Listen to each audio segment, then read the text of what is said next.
Vamos a repasar la actualidad económica, además, en esta segunda sesión a mitad de semana, y ya se nos acumulan los titulares para diseccionar con Domingo Soriano, compañero de Libre Mercado. Muy buenas tardes.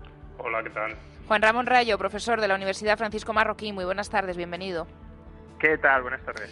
Venimos de contar, Domingo, Juan Ramón, en la primera parte del programa, todas las reacciones a la que ha sido pues una de las noticias del día, ¿no? El plan detallado por Bruselas para reducir el consumo de gas en un 15%, la reacción inmediata de España, del Gobierno de España, que dice que no piensa acatar lo que consideran una imposición, que además no se les ha pedido opinión. Hemos hablado también con representantes de la industria y, bueno, pues dice el Gobierno de Pedro Sánchez que eso de ser solidario con el resto, pues que ya veremos cómo y de qué manera. Antes de despedirnos, os pediré una breve valoración, porque es verdad que el lunes ya estuvimos haciendo una previa de lo que podría ser el día de hoy, pero me vais a permitir que arranquemos con una noticia que yo creo que había que comentar sí o sí. Cuando ayer la publicaba Libre Mercado, hoy hemos escuchado también las reacciones de la ministra Calviño, ayer de la ministra Belarra, pues yo creo que a la gente también les interesa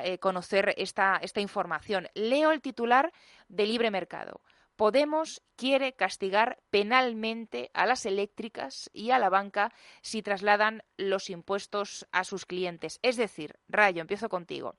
Y vamos a escuchar también a la ministra de Derechos Sociales, a Ione Belarra, explicar lo que ella misma ha llamado nuevo delito fiscal. Podemos, esta es la noticia, Podemos quiere modificar el Código Penal para meter en la cárcel a los directivos de eléctricas o de bancos que repercutan sobre los precios que abonan sus clientes ese nuevo impuesto sobre sus beneficios que ha aprobado el Gobierno. Vamos a escuchar a Belarra y te pregunto, Rayo. Yo creo que eso tendría que ir acompañado también de una determinación por parte del Gobierno de tener mano dura contra quienes atenten contra el interés general. En este momento en el que tenemos a grandes empresas energéticas, digamos, amenazando a la ciudadanía y amenazando al Gobierno y diciéndonos que si hay un impuesto a las empresas energéticas, eso se va a repercutir a los consumidores y a las consumidoras, yo creo que el Gobierno no puede flaquear. Necesitamos mano dura contra quienes abusen y contra quienes ataquen el interés general y por eso una de las cosas que le vamos a proponer a nuestro socio de Gobierno es que se cree un nuevo delito fiscal precisamente por repercusión de impuestos, que además tendrá un agravante en el caso de que se trate de empresas de sectores estratégicos. Yo creo que esta idea manda el mensaje correcto y es que no se va a tolerar ningún tipo de ataque al interés general. Rayo. Bueno, solo querría hacer una matización al resumen que has hecho, y es que aunque este nuevo delito se nos está vendiendo que es un delito para impedir que haya una repercusión del nuevo impuesto que se va a crear para energéticas y para el sector financiero, para la banca, en realidad el tipo penal que han propuesto es para cualquier repercusión de impuestos por parte de los empresarios, porque hemos escuchado a Ione Belarra que dice, y además habrá un agravante en el caso de que los sectores sean estratégicos, es decir, que también estará este tipo vigente, como no podría ser de otra manera, porque no puedes poner... es un delito solo para este impuesto, para estos sectores.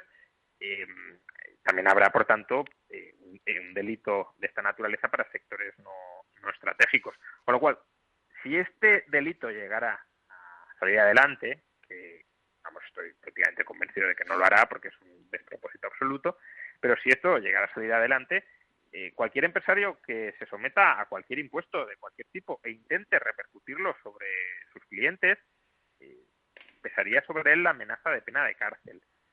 Y esto, al margen de ser una barbaridad en cuanto al fondo, porque yo, en un mercado, sobre todo si es competitivo, puedo tratar de vender al precio que a mí me dé la gana, otra cosa será si los consumidores me quieren comprar o no, pero a mí nadie me tiene por qué decir el precio al que yo vendo, ni cuánta cantidad de bienes produzco, y fijémonos que hay una relación entre cantidad producida y precio. Si decido producir menos, el precio tenderá a subir. Entonces, para que no suba el precio, me tienen que decir cuándo he de producir, es decir, me van a esclavizar y a obligar a trabajar determinadas horas para producir una determinada cantidad de servicios. Bueno, al margen de que el fondo me parezca aberrante, es que además, en procedimiento penal, solo se debería condenar a una persona si se prueba su culpabilidad más allá de toda duda razonable. Y este es un delito típico donde es imposible demostrar que se ha cometido o se ha dejado de cometer. De manera que se dotaría al juez de una, ya no discrecionalidad, sino arbitrariedad absoluta para determinar si se ha cometido un ilícito o no y si castigar o no a un determinado empresario mandándolo a la cárcel. Pongo un ejemplo bastante claro. Los bancos fijan sus tipos de interés de las hipotecas, por ejemplo, a 30 años, Sí. en función de cuál esperan que sea su coste de financiación durante los siguientes 30 años. Si un banco cree que se va a poder financiar durante 30 años al 1, 1,5, 2, 2,5%, pues fijarán un tipo de interés de las hipotecas del 2,5, del 3, para tener un margen de ganancia sobre sus costes de financiación esperados. Bueno, si mañana un banco sube los tipos de interés de las hipotecas a 30 años, ¿cómo determinamos si lo ha subido? Porque espera, son expectativas, no hechos pasados, Claro. porque espera que su coste de financiación vaya a subir a medio o largo plazo o porque está repercutiendo el impuesto. No lo podemos saber. No solo eso, imaginemos que los tipos de interés de las hipotecas no bajan cuando deberían bajar, porque a lo mejor el banco espera que se va a poder financiar más barato y, por tanto, en condiciones normales bajaría los tipos de interés. Pero ahora dice, como me han cargado un impuesto, no bajo el tipo de las hipotecas. No es que lo suba, es que no lo bajo y así recupero el impuesto. Bueno, también vas a juzgar a los empresarios por no bajar precios cuando tú crees que deberían bajarlos. Entonces, estamos yendo a un proceso de bolivarianización de la economía española. Esto es una medida que ya propuso y aplicó Maduro en su momento, que lo que puede hacer, obviamente, es espantar cualquier tipo de inversión empresarial, porque si yo por fijar precios, o sea, por vender a un precio, por subirlo, por mantenerlo o por bajarlo, me pueden mandar a la cárcel, pues que se dedique otro a ese sector, a esa inversión. Vamos a ver qué ha respondido hoy la ministra Calviño, Domingo, y te pregunto a ti. Claro, tenemos que asegurarnos entre todos de que no se repercute a los ciudadanos. Y los primeros que están interesados en hacer las cosas bien son los propios bancos, porque su propia reputación y la imagen con respecto a la ciudadanía pues tiene que ser positiva, y para eso pues tienen que ayudar en este momento. Yo creo que lo entienden, y confío en que vamos a tener una colaboración positiva en este sentido. Domingo, tu valoración. Sí, a ver, la propuesta de Podemos, si te las tomas en serio, efectivamente, como decía Juan, pues te lleva a Venezuela o Argentina, porque en realidad el gobierno está planteando algo que es imposible de demostrar, con lo cual sería, un tipo de legislación que introduciría una enorme inseguridad jurídica, y yo creo que directamente desde la Unión Europea ni siquiera se llegaría o sea, sería incompatible con una parte de la legislación europea y no nos lo permitirían. Entonces, no, creo que es un brindis al sol. Entonces, si te la tomas en serio, vamos por ahí, y sería realmente preocupante, pero es verdad que yo creo que tiene pocas posibilidades de prosperar, pero si no, es un brindis al sol preelectoral, y lo que nos sitúa es en un esquema de hacia dónde van a ir tendiendo las dos fuerzas en el gobierno, en una carrera que da la sensación, por disputarse el espacio de la izquierda, que van a ser propuestas cada vez más alocadas y más absurdas también desde el punto de vista económico, porque como decía Juan, es imposible de demostrar. Al mismo tiempo hay infinidad de situaciones, pues no solo eso, subida de precios, sino la posibilidad de una bajada cuando el gobierno determine cuál va a ser el precio de cada uno de los productos, cuáles son los costes que están afectando a los empresarios, no solo los costes, también la rentabilidad esperada, pero al final el precio se fija no solo con los costes exactos, sino también con las expectativas que tiene un empresario del dinero que puede ganar, con las expectativas de los inversores que han ayudado a ese empresario, con la rentabilidad que espera o en función de la situación y de los riesgos que rodean a ese negocio. Entonces es evidente que el gobierno no puede determinar ahí cuál es el precio de cada uno de los productos o por qué se mueven arriba o abajo cada uno de esos precios. Y en ese brindis al sol preelectoral, que nos puede parecer poco importante, o podemos desecharlo y decir, bueno, si como no se va a aplicar, o como Europa no lo permitiría, o como incluso la propia Calviño pues ya ha salido ya a decirte, bueno, que no tiene ningún sentido, nos puede parecer poco importante, pero no lo es porque lo que nos llama es apela en la inseguridad jurídica, lo que hace es decir cuidado, que hay gente en este gobierno, no sé, en este gobierno, en los grandes partidos de izquierda española, que están dispuestos a poner sobre la mesa este tipo de soluciones bastante absurdas simplemente por una cuestión de lucha electoral. En el caso de Podemos, además, yo creo que es que se lo creen, con lo cual es doblemente peligroso. Y desde el punto de vista del conjunto del país, pues lo que hace es poner un cartel luminoso de que España no es un país fiable y de que, bueno, si tienes alternativas de inversión con un nivel de expectativa de rentabilidad similar en otros sitios, pues probablemente sea mejor que lo hagas allí, donde no te vas a buscar estos problemas con un gobierno que está legislando en una mezcla de desconocimiento absoluto de cualquier tipo de principio económico y populismo electoral en una lucha por el espacio de la izquierda con el resto de sus competidores, que además parece que le están comiendo el terreno, ¿no? No solo la lucha PP-PSOE, sino los nacionalistas de izquierda, ¿no? Entonces, pues bueno, es peligroso para el país, es una de esas cosas que dices, ¿cuánto daño hace? Pues no se puede medir, pero que efectivamente, que habrá alguien, bastantes empresarios que estarán por ahí diciendo, oye, pues quizás España no sea el país más fiable para invertir en los próximos meses y años, pues a mí me parecería lógico que lo pensara. Vamos con Domingo Rayo, vamos con el acuerdo al que han llegado hoy el Gobierno con los autónomos para reformar el sistema de cotizaciones. Luego, a lo largo de la tertulia, vamos a tratar de hablar con Lorenzo Amor, con el presidente de la Asociación de Trabajadores Autónomos, que a primera hora de la mañana celebraba el acuerdo al que había llegado con el Gobierno, que previsiblemente pues se aprobará el próximo martes en Consejo de Ministros. Los autónomos, es el titular, Rayo, pues finalmente cotizarán desde el año que viene por sus ingresos reales con cuotas de entre 200 y 590 euros. ¿Era el mejor acuerdo al que se podía llegar? No, claramente no. Yo creo que es un muy mal acuerdo para todos los autónomos, básicamente porque pierden una libertad que hasta el momento tenían y que el Gobierno, con la complicidad de las asociaciones de autónomos, les ha arrebatado, y era la libertad de escoger su base de cotización. A partir de ahora ya no será posible escoger la base de cotización, por lo tanto los autónomos estarán obligados a cotizar en función de sus ingresos reales. Y eso a mucha gente le puede parecer razonable porque con otros impuestos pues, se paga en función de tu capacidad económica, ¿no? El IRPF yo no determino sobre qué base cotizo o pago impuestos. En el IRPF pues se calcula cuál es mi ingreso neto y sobre esa base pago el IRPF. Pero es que con la Seguridad Social hay una diferencia, o supuestamente hay una diferencia, y es que es un sistema contributivo. Es decir, yo cotizo en función de lo que voy a recibir y de lo que quiero recibir. Por tanto, no había ningún problema en que si un autónomo no quería recibir mucho de la Seguridad Social, escogiera no cotizar mucho. Y un autónomo puede no querer recibir mucho de la Seguridad Social o porque se autoorganiza sus propias finanzas personales, cotizo menos a la Seguridad Social y voy ahorrando yo, por otro lado, para preparar mi jubilación o para preparar un seguro contra accidentes, o porque directamente no se fía de la Seguridad Social y de que ésta vaya a cumplir sus promesas.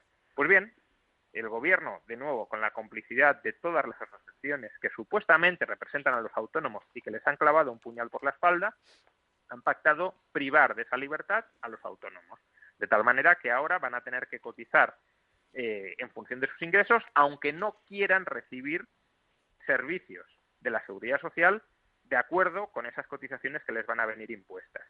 Es verdad que de momento la sangre no ha llegado tanto al río como parecía que iba a llegar en un principio, porque el Gobierno en un principio propuso más que cuadruplicar las cuotas de autónomos más altas en este nuevo sistema. Sí. Al final se ha quedado más o menos en que se van a duplicar, pero se van a duplicar las máximas hasta el año 2025. Una vez ya hemos establecido este sistema de cotización por ingresos reales, donde se priva a los autónomos de la libertad de escoger base de cotización, se van a ir claramente actualizando la cuota en función del tramo de ingresos reales, y a lo largo de la próxima década, no me cabe ninguna duda, iremos viendo cómo las cuotas de los autónomos con mayores ingresos ya no es que se dupliquen, sino que se tripliquen, no se cuadrupliquen. Por tanto, ya digo, una traición en toda regla de las asociaciones de autónomos contra el colectivo. Hay que decir que, Domingo, en las redes sociales no ha sido bien acogido el acuerdo, porque durante todo el día ha habido bastantes críticas por parte de, bueno, pues de autónomos que han lamentado el acuerdo final al que se ha llegado, y sobre todo que las partes que han negociado con el gobierno lo hayan celebrado de esa manera. ¿Cómo lo ves tú?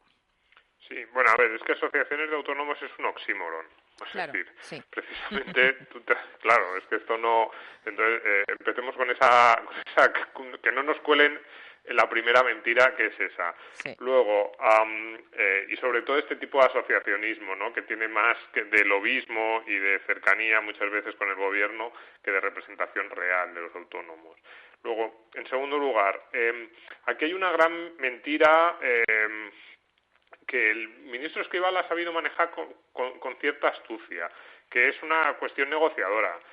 Lo que hizo Escrivá fue plantear de primeras esas propuestas, esos datos, esas cifras que decía Juan Ramón, que eran completamente absurdos, y desde luego eran absurdos si se planteaban en el corto plazo. Probablemente sí que lo tenga en la cabeza para más largo plazo, para esa década de la que hablaba Juan, pero en el corto plazo eran absurdos. ¿Y por qué hace eso? Bueno, es una técnica negociadora muy clásica, ¿no? Tú planteas un escenario absurdo completamente, alejado de la realidad, y después de haber dicho 2.000, te aceptan 500 o aceptas 500 y parece que has cedido mucho. Es como, no, hombre, es que los 2.000 eran absurdos. Ahora, claro, me dices 500, parece que has cedido muchísimo, que hay una gran distancia entre lo inicial y el acuerdo final, pero no, es que lo que no tenemos que fijarnos es efecto anclaje, un poco del que hablan los economistas o los de psicología del comportamiento. El efecto anclaje no eran 2.000, vamos a ver, la propuesta de la que partíamos debía ser las actuales cuotas de los autónomos, y en ese sentido el palo va a ser muy gordo para muchos autónomos. Y luego una tercera cuestión, que es lo de los ingresos netos, otra mentira que se nos cuela ahí, parece un poco de refilón. Claro, se dice, no, es que si un empleado cobra 5.000 euros paga tanto a la seguridad social, si un autónomo cobra 5.000 euros debería pagar más. Es como un momento, es que los ingresos netos de un autónomo no tienen nada que ver con el sueldo neto de un empleado por cuenta ajena. Pongo un ejemplo muy típico, pero vamos, podríamos poner 500. Un empleado por cuenta ajena se va mañana de viaje y la empresa le paga todos los gastos, le paga el hotel, le paga cada una de las comidas, le puede pagar dietas, incluso kilometraje, todo tipo de gastos en los que incluya. Un autónomo se va él de viaje a visitar a un cliente y tiene que pelear con Hacienda cada uno de los gastos, a ver si Hacienda se los admite, si no se los admite, si esta comida sí, si el hotel sí, si de dónde ha sido, y entonces si te admito, si te lo cuelo o no te lo puedo, si puede pasar o no puede pasar. Entonces, claro, cuando se hace la equiparación de los ingresos netos de un autónomo con el sueldo neto que le queda a un empleado una vez que llega al banco, es completamente absurda, no tiene nada que ver, y eso los autónomos lo saben. Entonces hay autónomos que pueden tener rendimientos netos aparentemente altos, porque simplemente muchos de los gastos, que ellos sí que son gastos para realizar su actividad, simplemente es que muchas veces es que ni siquiera se los pueden desgravar, porque además esa es otra cuestión, no hay nada de seguridad a la hora de un autónomo decir si puedo incluir o no puedo incluir ese gasto. Aparte que los rendimientos netos evidentemente están sujetos a una incertidumbre infinitamente mayor que la de un sueldo neto, con lo cual es injusto, pero además es que nos están haciendo trampas en cada una de las partes del lenguaje, desde lo de las asociaciones de autónomos al modelo de negociación de Escrivá a esta parte de los ingresos netos. Entonces, claro, si sumamos todas las trampas y además le añadimos esa parte de eliminar la libertad del autónomo, que es clave, que por eso en parte se hizo autónomo, eliminar la libertad del autónomo para fijar las condiciones con las que quiere relacionarse con la seguridad social, pues estamos ante una reforma nefasta, y a mí me llama mucho la atención que las asociaciones de autónomos la hayan aceptado, pero bueno, pues es el tipo de esta democracia orgánica que tenemos en España, cada vez más pues nos manejamos así. Como vamos fatal de tiempo, os pido un titular a los dos, porque lo hemos dicho al principio de esta sección en respecto al plan que ha detallado hoy Bruselas para reducir el consumo de gas.